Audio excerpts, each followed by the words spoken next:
Very good morning and sweet welcome to YouTube channel WRTSB। आज के इस video session में हम लोग सॉल्व करेंगे एक्सरसाइज 4.2 क्वेश्चन नंबर 6। क्वेश्चन में ये कहा गया कि कॉटेज इंडस्ट्री है जो कि certain amount of poultry articles बनाता है। पोल्ट्री आर्टिकल्स मतलब कि मिट्टी से बर्तन बनाओ या मटका बनाओ, मतलब आर्टिकल्स मिट्टी का कोई सामान बनाता है वो।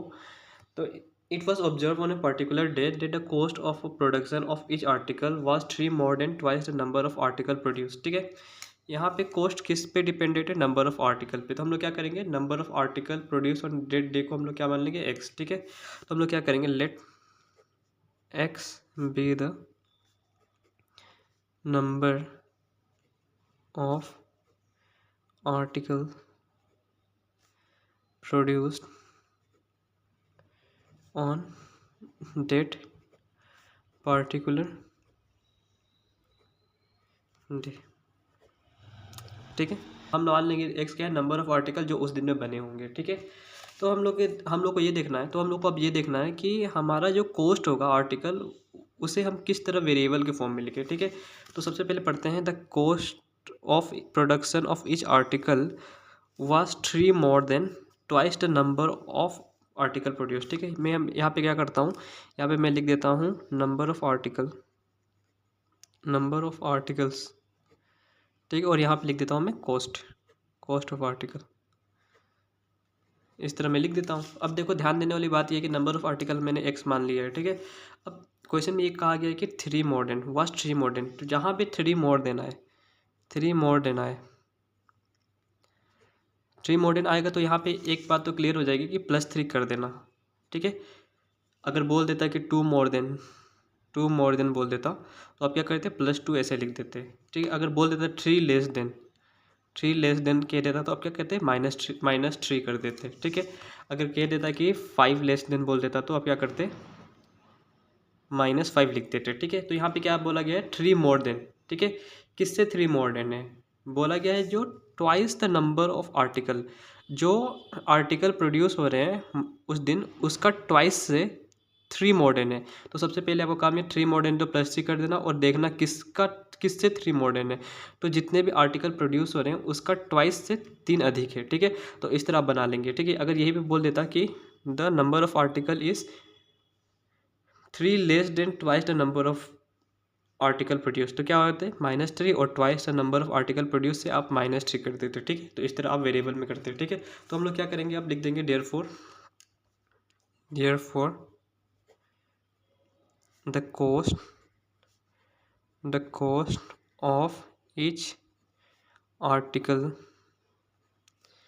इज इक्वल्स टू रुपीज़, कितना हो जाएगा, 2x + 3। ठीक है, अब क्वेश्चन में क्या गिवन है, इट इज़ गिवन, अब बोला गया है कि if the total cost of production on that particular day, उस दिन में जो टोटल कॉस्ट निकल के आया वो हमारा ₹90 है। ठीक है, तो हमें ये पता करना है कि आर्टिकल कितने प्रोड्यूस हुए हैं और एक आर्टिकल का कॉस्ट कितना है। ठीक है, क्वेश्चन थोड़ा सा सिंपल है पर एक कॉन्सेप्ट आपको मैं बताता हूँ। सपोज मेरे पास एक टेस्टर है, इस टेस्टर है मेरे पास, इस टेस्टर का प्राइस है, चलो कॉस्ट लिख देता हूँ, कॉस्ट है 15 रुपीज़। ठीक है, इस टेस्टर का कॉस्ट है 15 रुपीज़। मैं बोलता हूँ कि नंबर ऑफ टेस्टर तो 15 है, अगर सपोज करो मैंने 5 ले लिए। ठीक है, तो क्या होगा कि अगर मैं दुकानदार से अब पूछूं कि बताइए टोटल कॉस्ट कितना हुआ, मैंने इतना इतना लिया है, अब दुकानदार क्या करेगा, total cost is equals to cost of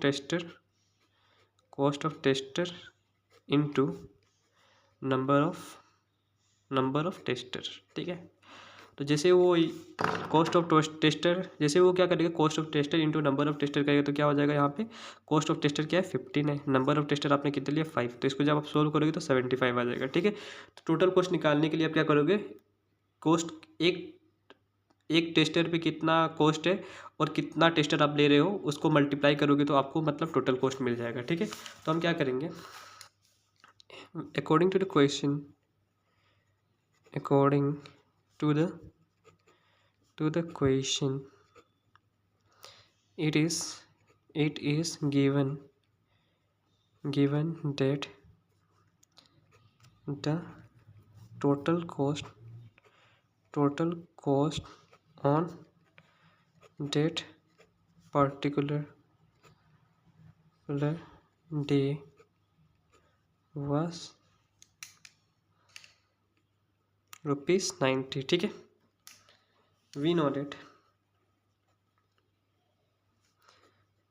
date हमें क्या पता है कि टोटल कॉस्ट है जो आपका total cost is equals to cost of each article into number of article produce on that date, ठीक है। तो इस फॉर्मूले पे आप क्या करोगे, वैल्यू रख दो। टोटल कॉस्ट क्या गिवन है 90, कॉस्ट ऑफ ईच आर्टिकल क्या है, कॉस्ट आपका क्या है 2x प्लस 3 और नंबर ऑफ आर्टिकल क्या है आपने माना है x, ठीक है। अब क्या करो, इसको सॉल्व करो तो 90 इज इक्वल्स टू 2 इंटू 1 करोगे तो 2 हो जाएगा और x इंटू एक्स करोगे तो x स्क्वायर हो जाएगा प्लस 3x, ठीक है। तो इसको उस तरफ सॉल्व करो या इसको ही ऐसे सॉल्व कर दो तो क्या हो जाएगा आपका, यहाँ पे 0 हो जाएगा और फिर से 2x square plus 3x minus 90, ठीक है। इसको आप मतलब कि अच्छे से लिखोगे तो क्या हो जाएगा 2x square plus 3x minus 90 equals to 0, ठीक है। यहाँ तक तो कोई दिक्कत नहीं आया होगा आपको। तो हम क्या करेंगे, अब देखो, अब आप स्प्लिटिंग द मिडल टर्म से आप x की वैल्यू को फाइंड करोगे, ठीक है।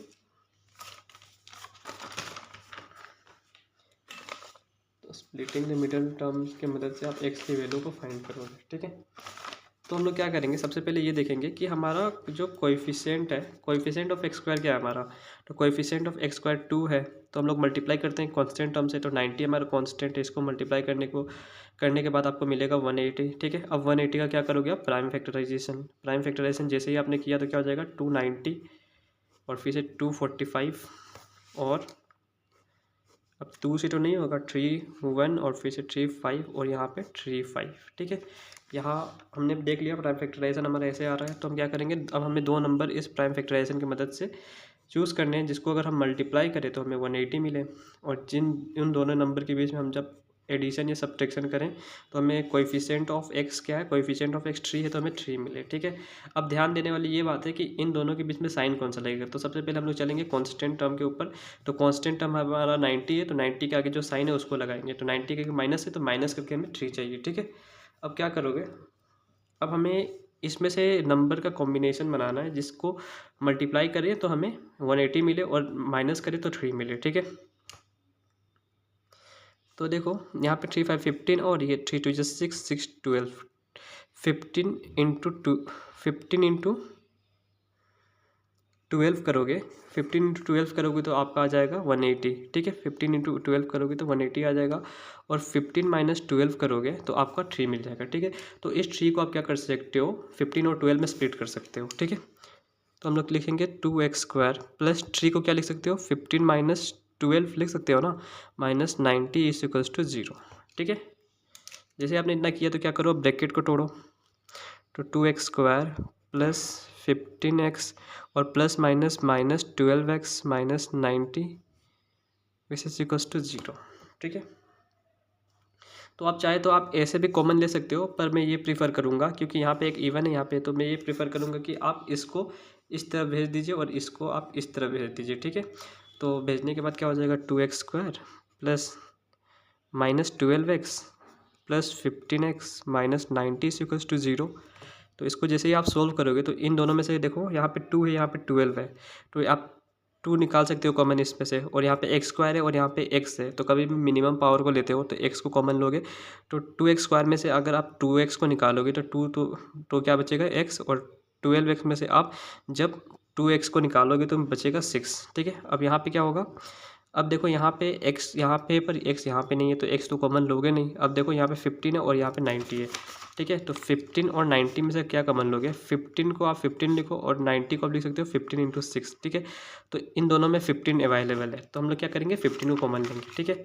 तो 15 को जैसे ही आपने कॉमन लिया तो इसमें क्या बचेगा x, और यहाँ पे माइनस 90 में से आपको लेना है 15 का, मतलब माइनस 19 को लिख सकते हो माइनस 15 इंटू 6, इसमें से 15 को कॉमन निकालोगे तो क्या बचेगा माइनस का 6, माइनस का 6 इज इक्वल टू 0। ठीक है, जैसे ही आप इतना करते हो तो ये क्या हो जाता है, ये आपका मल्टीप्लिकेशन के फॉर्म में है, तो आप इसको एक टर्म कंसीडर करोगे और इसको एक टर्म कंसीडर करोगे। ठीक है, तो इन दोनों में देखो क्या कॉमन है, इन दोनों में देखो यहाँ पे x-6 यहाँ भी प्रेजेंट है और x-6 यहाँ भी प्रेजेंट है। ठीक है, तो दोनों में से आप x-6 को जब निकालोगे तो क्या मिलेगा आपको, इस पूरे में से जब आपने x-6 को निकाल दिया तो क्या बचा यहाँ पे 2x, और इसमें से x-6 को निकाल दिया तो आपको मिलेगा 15 विच इज इक्वल टू 0।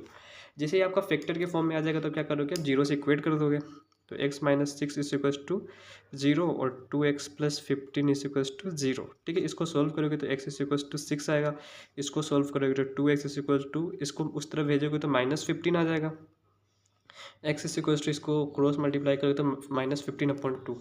ठीक है, तो x की दो वैल्यू आ रही है, x की एक वैल्यू है 6 और x की एक वैल्यू है -15/2। ठीक है, पर ध्यान देने वाली बात यह है कि हम लोग ने x को क्या माना था, नंबर ऑफ आर्टिकल प्रोड्यूस। ठीक है, तो सबसे पहली बात तो नंबर ऑफ आर्टिकल प्रोड्यूस कभी नेगेटिव नहीं हो सकता, और दूसरी बात तो नंबर ऑफ आर्टिकल आपका फ्रैक्शन में आ रहा है, तो हम इस x को नहीं लेंगे। ठीक है, since number of article produce can not be in fraction and neither be in fraction nor in negative। ठीक है, so we will neglect x is equals to -15/2। ठीक है, तो हम लोग x इज इक्वल्स टू -15/2 को नेगलेक्ट कर देंगे, क्योंकि हमारा जो नंबर ऑफ आर्टिकल हमारा नेगेटिव नहीं आ सकता और फ्रैक्शन में नहीं आ सकता। ठीक है, तो हम लोग क्या करेंगे, हम लोग इस x की वैल्यू को लेंगे। ठीक है, x इज इक्वल्स टू 6 को लेंगे, तो देखो हम लोग ने कोस्ट माना नंबर ऑफ आर्टिकल। ठीक है, और यहाँ पे हम लोग ने कोस्ट, तो नंबर ऑफ आर्टिकल हम लोग ने x माना था और कोस्ट हम लोग ने क्या माना था, 2x प्लस x। ठीक है, तो हम x को अगर 6 ले रहे हैं तो नंबर ऑफ आर्टिकल 6 है और कोस्ट कितना हो जाएगा, 2 × 6 + 3 विच इज इक्वल टू 615। ठीक है, तो नंबर ऑफ आर्टिकल क्या आ रहा है आपका 6, और नंबर कॉस्ट ऑफ प्रोडक्ट क्या आ रहा है, कॉस्ट ऑफ आर्टिकल क्या आ रहा है आपका 16, sorry cost of number of article आपका 6 आ रहा है और कॉस्ट क्या आ रहा है आपका 15। ठीक है, hence the number of article and cost of each article